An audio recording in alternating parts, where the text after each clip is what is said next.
which is exactly where we are, because like for the most part, you know, a lot of the explicit straight like stuff within our system is gone, you know, like we're not in segregated schools. Mm-hmm. You can't make me a slave.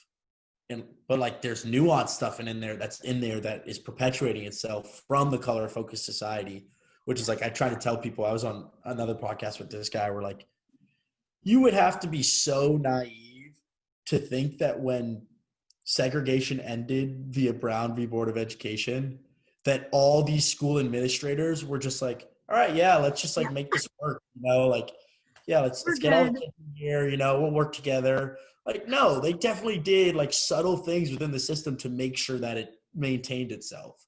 Not even that subtle.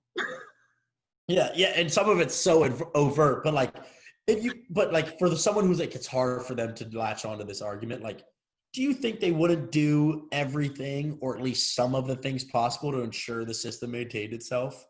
Right. And like, if you can begin to accept that, like, you can understand why there's a need for whatever reparations look like. And to me, it doesn't look like a check in the pocket of someone, but like, it looks like something. Right. Like, and if you could actually, like, Ta-Nehisi Coates, I think, was the one speaking to the Senate about it and gave like the most beautiful, brilliant argument for why you need reparations. But like, if you struggle, like, just think about that, and that it'll even let you remove it from yourself, because that might be really hard to do, to understand where you play a role. Like, right. But you just look at that and then see the system is still flawed. Right. Yeah, I think, Ta-Nehisi Coates addressed the Senate, and he I'm pretty sure him wrote this article for The Atlantic, if I'm remembering correctly. Case for reparations. Yeah. I mean, he's just brilliant, but it's so well worded. Just like an America, I think he said this, in paraphrasing, an America that acknowledges its, you know, its past and apologizes for it is way better than this America right now that isn't really saying anything. And we're starting to, but like, not even an apology. Like, come on. The bare minimum is an apology. If you talk about these issues or these feats, you have to talk about these low points in our history too. I think we sometimes forget how much we've been propagandized and misled into how we believe things, which is like, when I talk to some of my Southern friends who like love the Confederate flag and have been, you know, to use a harsh word, like brainwashed into thinking that the Civil War was not about slavery, or like carrying the flag now is only about Southern pride, which is just being proud of the state you're from. Like, they've just been inundated with that narrative that is false. But and like, I could show you a descriptive history of why that's propaganda, of like who was doing it, and like we know all these things, or like why our textbooks were different. Like, and I could tell you the organization that made it that way. Like, when we can start to realize those things, and it goes into so many other issues too, but and just thinking more deeply as like a thoughtful citizen. Yeah. Yes, I agree. Thinking more deeply, like on a day-to-day, being more present in the actions and like what you perpetuate is such an important next step.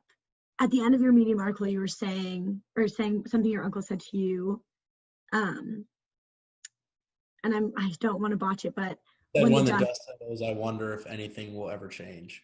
Yeah. And I said I would rephrase it to make it a personal question of, when the dust settles, I wonder if I will have actually changed. So it's been like 6 weeks since you wrote that article. I feel like there was like a big wave of support for Black Lives Matter, for defund the police, lots of social media presence.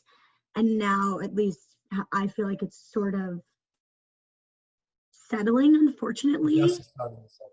Yeah, the dust has settled. So what do you think? I mean...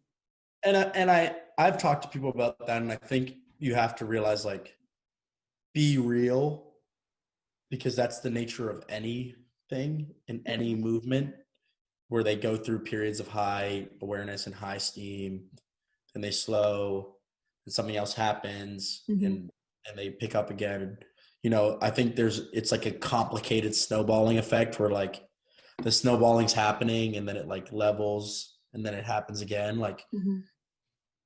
but it is getting bigger every time. And I think if that's not clear through what just happened just now, like think about Michael Brown and how it seemed big, and then look at now. Like Right. this puts that to make it look like it was just us, holding up a sign like for a day. And while I think the social media aspect and what you're seeing has dulled a little bit, and obviously like there's other important things too, like the virus is important to be talking about, and like Certainly. other things like that, or like anti-Semitism I think is a hot topic right now, really important. Yeah. But I personally have felt that the thinking about it is still active. It's not Mm-hmm. as active, but I still think it's above the baseline by a landslide from what it was before. Because Yeah. I'll still, and obviously it's a little different with me because people read my piece and maybe they'll see me for the first time since and they want to talk about it. But like, Yeah. I'm still witnessing these conversations all the time. Or like I was inside the kitchen talking to my buddy's sponsor mom about the article because she read it and like she's a writer, so she really had a lot of thoughts with me. Mm. And then I walked outside to rejoin my friends and they were talking about race, completely disconnected from me being there or our conversation inside. And Yeah. they were just talking about race. Or the other night I'm over and I wasn't participating in the conversation at all. And my friends were just around a table talking about race and gender and all these different things and like how our society can be better and the different perspectives, which really relate to what I was talking about, like the hardworking person idea of like the view that they project, and then like the one who's like more empathetic and considering of aspects bigger than yourself, like Yeah. watching that play out. And I was just sitting there watching the whole time. I said like 3 sentences the whole conversation. Like Yeah. I'm seeing that occur on a way higher scale. Yes. And there's always going to be fatigue with anything. It's like when a friend dies, for Mm. that first month or two, everybody's still calling the family and talking to them and, Yeah. putting stuff on their story and all these great things of support. But like that fades pretty slowly at first, but then quickly after. And then there's still a large group of people though, I think, that like care and are still talking about it, and it's still a discussion point Mm-hmm. and trying to do what they can for that family. Mm-hmm. And like if something ever happened again, like it picks up again and it comes probably even stronger than it did at first. Right. And like that's an abstract comparison, but I think if you compare it to this, like the effect is still there. Yeah. You'll still grieve every time you think of that friend that passed away. Like the emotional response will come back. So now, related to the movement, like all that's out there now, and that awakening has started for a lot of people. I think more so than ever I've seen, and I think my mom would say, since she's seen since the 60s, Right. like for 50 years, she has never seen the awakening occur that hard.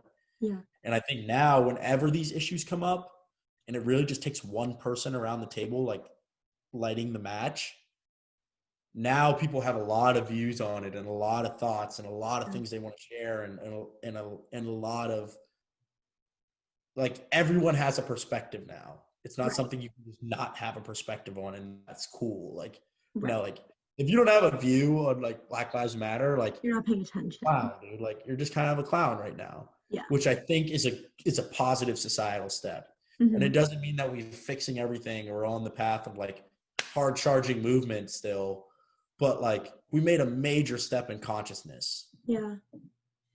Do your parents feel hopeful because they have seen, these little sparks every 5 to 10 years, but they haven't really seen a fire get lit? Yeah. How do they feel? It's very different for me because my dad is Indian Malay.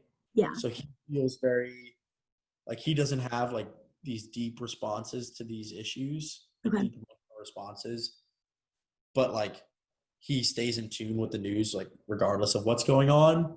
Sure. So like he's kind of one of those people who it's like difficult to talk to about these issues because he holds that view of like you're a product of your choices.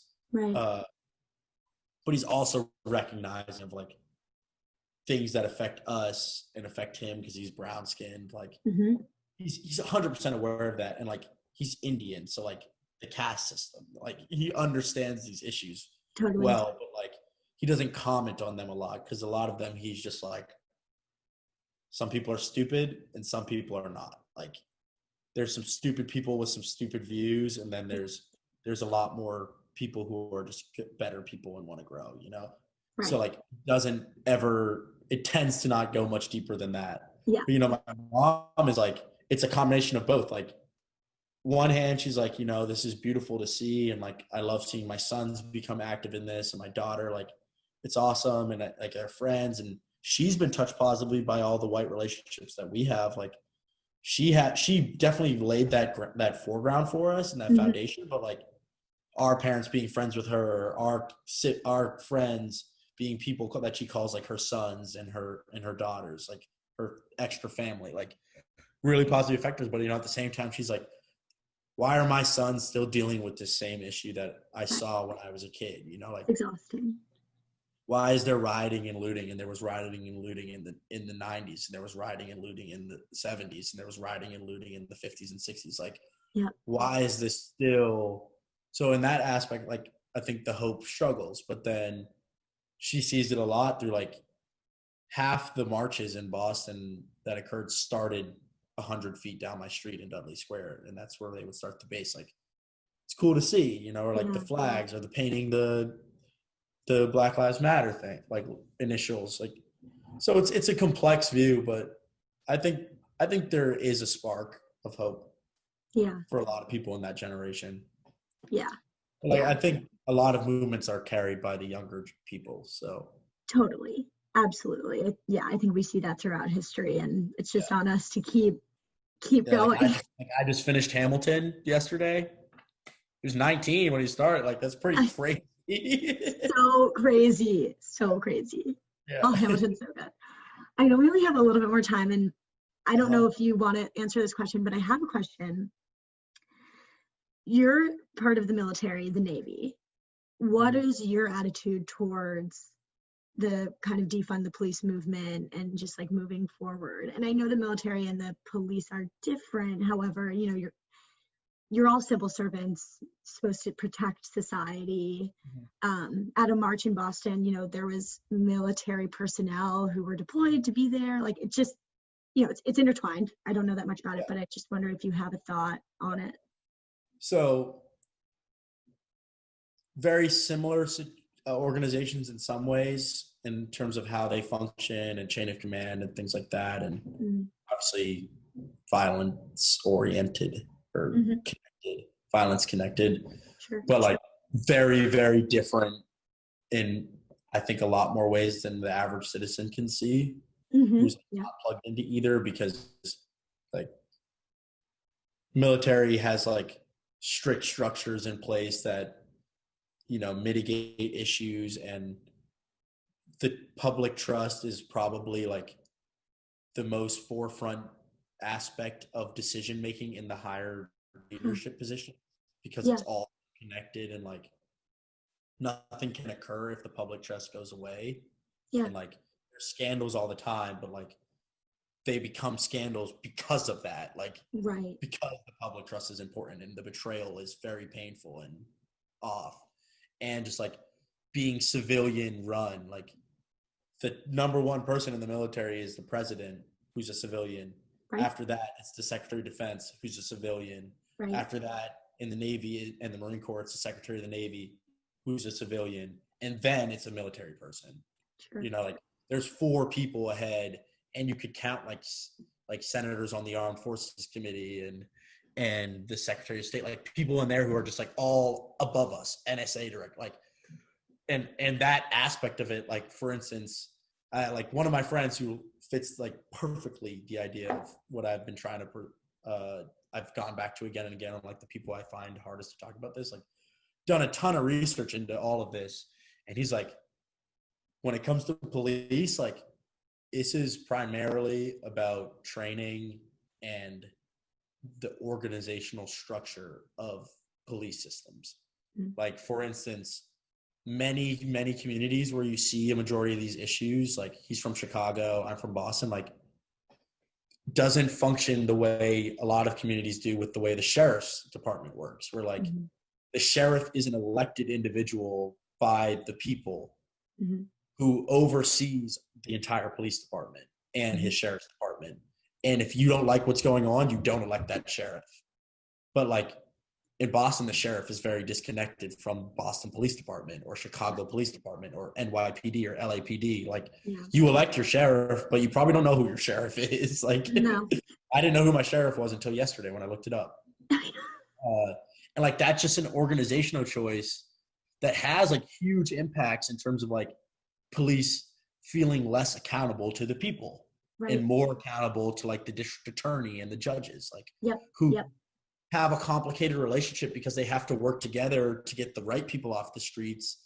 But then when you have like someone within it who's messing up bad, nothing's happening. And like he was going over the statistics of like, it's something like 80% of the police you see in these big situations of like serious things where like they've killed someone unjustly or brutality, like they've been reported in the past. And then within that, a majority of the reports are from fellow police officers who are like, I was out on a patrol with this guy and he did something fucked up. And like, they reported it, but then nothing happened. And then there was a huge thing that happened.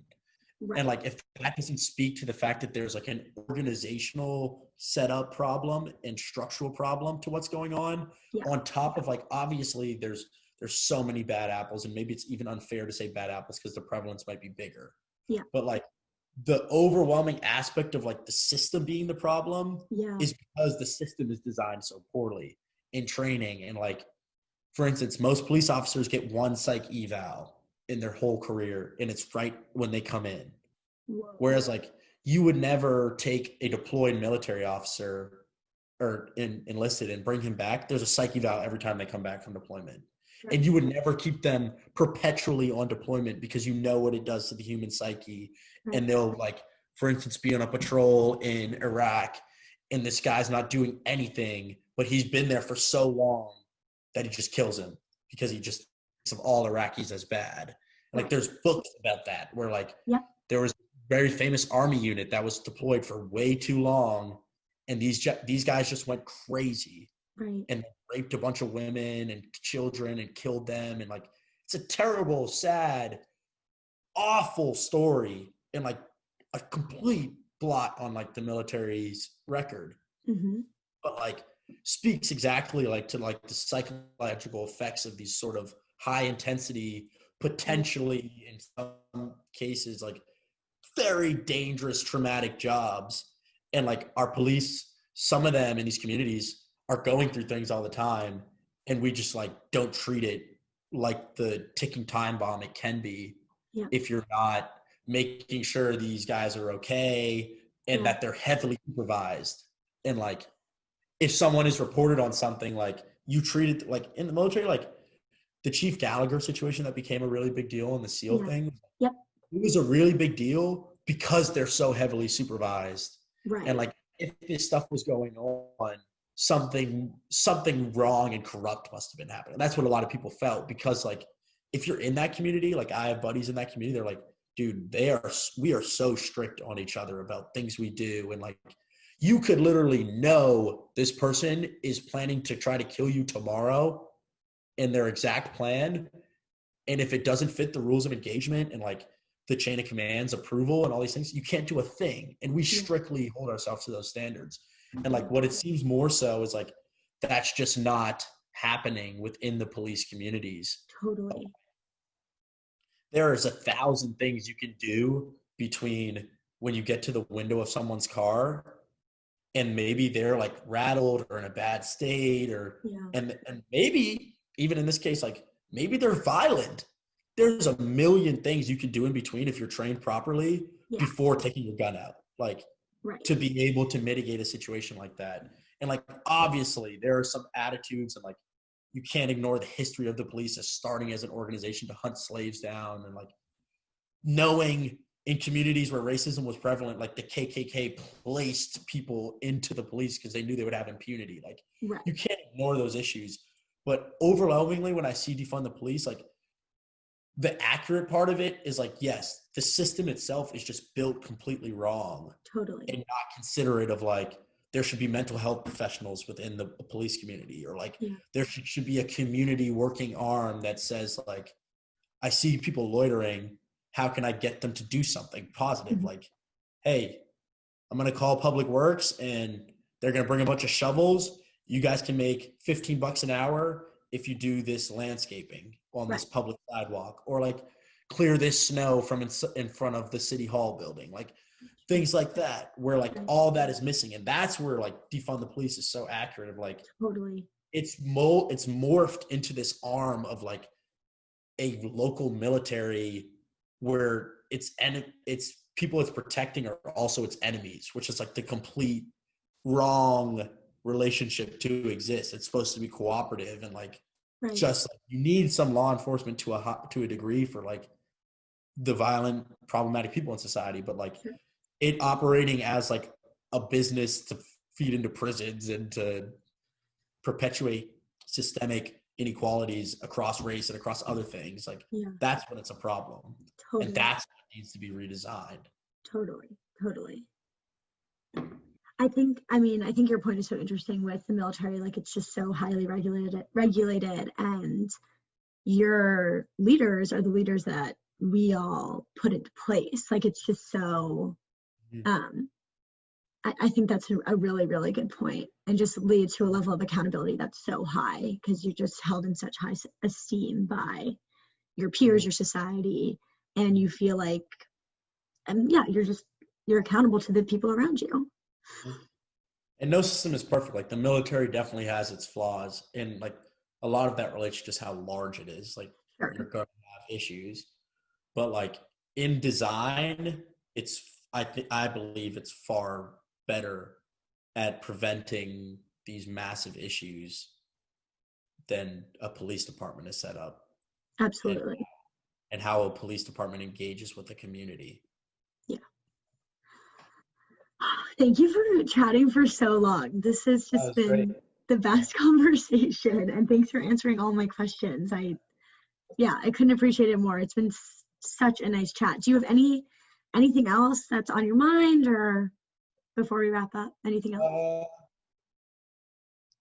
Maybe one thing, because this has kind of been a tidbit I've been hitting on in a lot of my conversations with individuals about like allyship and being an ally has kind of become like a hot term now, and maybe it's like it's numbed now and overused, but there's so much going around of like how to be a better ally and like how this person is being a terrible ally. And like I think personally, like I see a lot of like white on white vilifying, which is like there's a need for that to a degree, but like the one tidbit I like to share with people with like, and this is my view, like it looks different in every situation in every person. And my friend who's a social justice warrior in everything, when she's my ally, like she's going to call someone out for maybe to you might like to a third party might seem like a small thing, and she's going to give a really educated perspective on it and help that moment grow in a really powerful way. And she's capable of like calling out her family when they say something wrong every single time, but like my friend from middle of nowhere, Ohio or Pennsylvania, like him being an ally to me is him, like reached out to me and was just like, hey man, until I read your piece, I didn't realize that a lot of the jokes I make and things I say are wrong. Yeah. And like, and ill rooted. And like, I'm a good guy, and like, my values, and that like, I've always treated you with respect, but like, just know that I'm trying to be better about that. And I'm trying to learn more about this and whatever. Like in my case, he's being the best ally that he can legitimately and reasonably be. Sure. And in another case, that looks like I want way more from them because I know they care about issues. So if I see them not caring about this issue as passionately as others, that's when I get a little upset, Totally. So like the narrative, because I think a lot of people can feel really lost in how to do this right. Yeah. Like, the truth is, you're going to learn how to do it right by doing it wrong. Right. And it's like that one time that you reach out to someone the wrong way, or address an issue the wrong way, or really miss an opportunity to address something serious. Yep. Which is something I was talking about the other day, with something about like women in the military, and something some officers said to a huge group of about to graduate officers, and how I think they now changed for the worse their perspective on how to engage with their female counterparts.